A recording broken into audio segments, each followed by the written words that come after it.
कुमार और आप देख रहे हैं रेवाड़ी हलचल। और आज हम आपको मिलवाने वाले हैं रामेश्वर दास महाराज जी से, जो कि महंत हैं यहाँ हुड़िया गद्दी से। उनसे बात करवाएंगे क्योंकि वो एक दिन के लिए केवल आए हुए हैं, क्योंकि वो प्रयागराज गए हुए हैं। वहाँ पे उन्होंने भंडारा लगा रखा है और आने जाने वाले जो भी साधु संत होते हैं उनकी सेवा में वहाँ लगे हुए हैं। आज वो एक दिन के लिए आए थे, तो उनसे बातचीत करवाएंगे और उसके बाद हम दिखाएंगे वहाँ की झलकें प्रयागराज की। महाराज जी नमस्कार। नमस्कार जी। महाराज जी, प्रयागराज में सुना है आपके काफ़ी चर्चे हैं कि किस तरह से आपने साधु संतों के लिए व्यवस्थाएं की है वहाँ पे रहने सहने के लिए, और भंडारे भी लगाए हुए हैं। तो महाराज जी बताएं थोड़ा विस्तार से कि किस तरह की व्यवस्थाएं आपने कब से कर रखी हैं और कब तक रहेंगी। जी, सबसे पहले तो आपके चैनल के दर्शकों को मेरी बहुत बहुत शुभकामनाएं और राम राम। वहाँ प्रयागराज अन्नपूर्णा मार्ग सेक्टर 18 में अपना बाबा बजलेराम नगर खालसा के नाम से अपना खालसा लगा हुआ है, और उसमें अन्न जल भोजन व्यवस्था, रहने की व्यवस्था और सभी प्रकार की सुविधाएं आने वाले भक्तों को वहाँ पर प्राप्त होंगी, और हम देने की पूरी कोशिश करेंगे कि किसी भी भक्त को किसी भी प्रकार से कोई समस्या ना आए। बीमार होंगे तो उनको दवाइयाँ वगैरह के भी उपलब्ध करवाएंगे। बाकी यह है कि भाई वहाँ अपने संगम में स्नान करो और पुण्य प्राप्त करो, यही हमारी सभी के लिए कामना है। महाराज जी, प्रयागराज में जो कुंभ का मेला लग रहा है, इसकी जानकारी अगर हम लेना चाहें तो ये मेला कब से शुरू रहेगा और कब तक रहेगा जी? ये अभी 14 तारीख को हमारा शाही स्नान स्टार्ट हो जाएगा। जब सूर्य मकर राशि में आएगा तब कुंभ का मतलब कि स्नान होगा, और कुंभ का स्नान सभी से चालू होंगे 14 की शाही के बाद में। फिर आगे फरवरी 26 तक इस कुंभ में तकरीबन 5 शाही स्नान होंगे। बाकी तो मकर संक्रांति से के बाद और मकर संक्रांति से संगम में कभी भी आप स्नान करेंगे तो पुण्य उतना ही प्राप्त होगा जी। महाराज जी, कुंभ के मेले के बारे में काफ़ी लोगों के अलग अलग तथ्य होते हैं कि किस प्रकार की वहाँ से जैसे हम जाते हैं स्नान करते हैं तो किस प्रकार का लाभ मनुष्य को मिलता है, और किस तरह की मान्यताएं हैं जो लोग मानते हैं कुंभ के मेले को लेकर के। मान्यता तो ये है कि जैसे समुद्र मंथन हुआ, और समुद्र मंथन हुआ तो उसमें से 14 रत्न निकले। उनमें एक रत्न अमृत का भी था, और वो अमृत जब जयंत लेकर उसको भग लिया तो बताते हैं कि जब वो अमृत का कलश लेकर जब भग रहा था तो वहाँ पर बूंदे पड़ी उस अमृत की।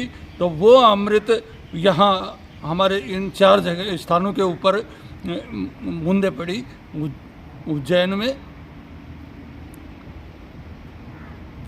में, नासिक में, हरिद्वार में और प्रयागराज में।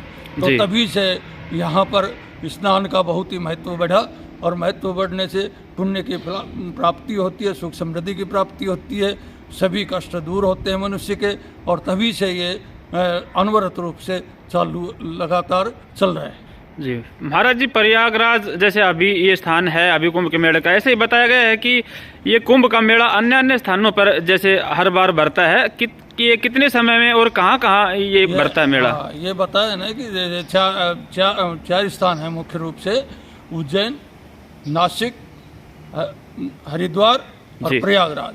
तो सभी में 12 वर्ष के अंदर एक बार कुंभ होता है, कुंभ का मेला आता है। जब 12 वर्ष के पश्चात उसी जगह पर दोबारा आएगा, और 12 वर्ष के पश्चात फिर दोबारा, तो ऐसे पुनरावृत्ति होती जाती है। लेकिन हरिद्वार और प्रयागराज में एक 6 साल के ऊपर भी कुंभ का सा ही मतलब कि महोत्सव होता है, और वो कुंभ का सा महोत्सव क्या, उसको अर्ध कुंभ बोलते हैं। वो अर्ध कुंभ इन 2 जगह पर होता है 6 साल में जी।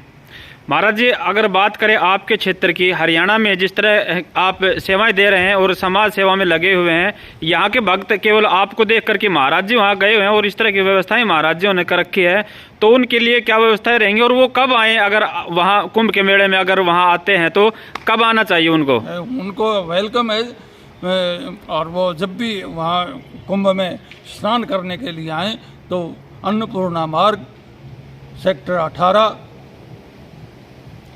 में बाबा भजलेराम नगर खालसा के नाम से अपना खालसा लगा हुआ है। उसमें कभी भी आएँ, पूर्ण रूप से उनकी सेवा होगी और सभी मतलब भोजन की व्यवस्था, खाने की व्यवस्था, नहाने की व्यवस्था, सभी प्रकार की सुविधाएं वहाँ पर उपलब्ध होंगी उनको।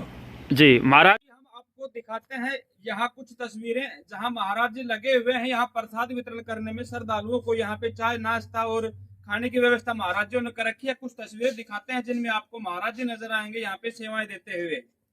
नहीं मिला पूरा नहीं मिला। ये लाइन से चाय भी लेना, फिर पकौड़ा से चाय लाइन में आओ, लाइन में। हमको नहीं लेना है। लाइन वालों को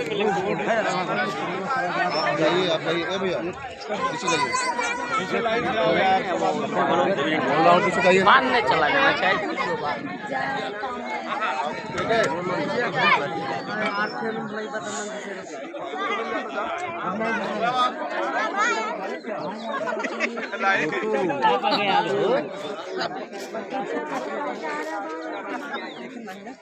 यूट्यूब में नाम आता है।